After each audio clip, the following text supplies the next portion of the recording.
एक गोष्ट अजून मला सांगावीशी वाटते, मेट्रोचं जाळं हे वाहतुकीची कोंडी ही निघाली पाहिजे आणि म्हणून हे MMR रिजन मध्ये मेट्रोचं जाळं पसरलं पाहिजे हा विशेष करून विचार हा माहितीच्या सरकारमध्ये सुरू झाला आणि आज सर्व ठिकाणी मेट्रोचं जाळं हे सर्व ठिकाणी पसरायला सुरुवात झाली। मला सांगायला अजूनही एक आनंद होतो आणि उदयजी आणि शिंदे साहेब इथे व्यासपीठावरती आहेत। काही गोष्टी ज्या आहेत त्या सांगणं अत्यंत गरजेचं आहे। त्या आज सांगितल्या तर त्यामध्ये येणाऱ्या काळामध्ये काहीतरी बदल होणं हे सुद्धा अत्यंत गरजेचं आहे। मी असेन, राणे साहेब असतील, आम्ही सर्वजण नगरपालिकेमध्ये, महानगरपालिकेमध्ये, कॉर्पोरेशनमध्ये नगरसेवक म्हणून काम करत करत करत करत करत या ठिकाणी आमदार म्हणून काम करतोय। एक गोष्ट लक्षात काय घेतली पाहिजे की दोन डिपार्टमेंट ज्या वेळेला एक विचाराची एक सरकारची असतात, महायुतीची असतात, तर काही प्रॉब्लेम्स आहेत ते प्रॉब्लेम्स आपल्याला सॉर्ट आउट करणं हे अत्यंत गरजेचं असतं। त्याचं कारण असं आहे की ही पूर्ण जागा जी आहे ही जागा MIDC नी त्यावेळेच्या काळामध्ये कल्याण डोंबिवली महानगरपालिकेला ही त्यावेळेच्या काळामध्ये दिली आणि त्यानंतरच्या काळामध्ये या महानगरपालिकेच्या या जागावरती या सगळ्या सोयी सुविधा उपलब्ध व्हाव्यात या दृष्टिकोनातून काही म्हणजे इथे असणारं बंदिस्त सभागृह असेल किंवा ऑलिम्पिक दर्जाचा असणारा जलतरण तलाव असेल, याच्या मेंटेनन्ससाठी काही पैसे उपलब्ध व्हावेत या दृष्टिकोनातून काही विचार हा त्यावेळेच्या काळामध्ये केला गेला। हे काही प्रोजेक्ट जे आहेत ते प्रोजेक्ट त्यावेळेच्या काळामध्ये जेव्हा केले त्यावेळेला एक गोष्ट लक्षात काय घेतली पाहिजे की त्यावेळेला काही अडचणींमुळे, मी टेक्निकलच अडचण म्हणेन, परंतु काही अडचणींमुळे इथे बाहेर बनलेला जो कॉम्प्लेक्स आहे हा कॉम्प्लेक्स तुम्ही पाहता शहराच्या असणाऱ्या ठिकाणी आहे। शहराची सुरुवात ज्या ठिकाणी होते अशा ठिकाणी हा शॉपिंग कॉम्प्लेक्स आहे।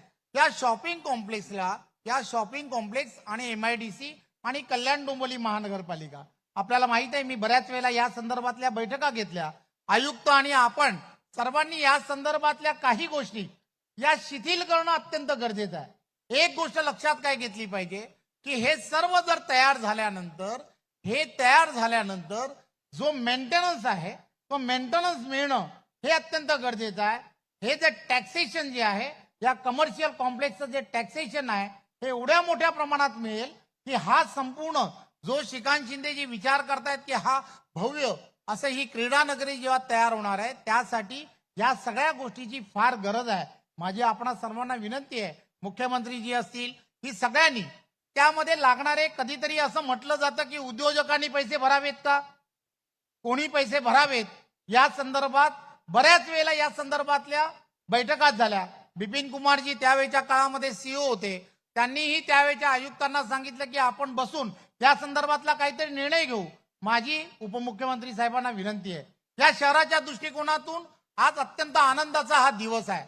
माझी विनंती आहे, 181 कोटी रुपये आपण ज्या वेळेला MIDC म्हणून यासाठी खर्च करतात, माझी विनंती अशी आहे की हे जे पैसे जे आहेत ते पैसे जर तुम्ही हे सर्वच्या सर्व पैसे महानगरपालिकेने भरावेत की तुम्ही भरावेत, कोणी भरावेत ठरवा, परंतु एकदा कधीतरी हे अकाउंट बंद करून टाका आणि हा पूर्णच्या पूर्ण कॉम्प्लेक्स जो आहे त्याला जर टॅक्स लागला तर कोट्यावधी रुपये हे टॅक्सच्या माध्यमातून मिळतील, हे आपण सर्वांनी लक्षात घेतलं पाहिजे।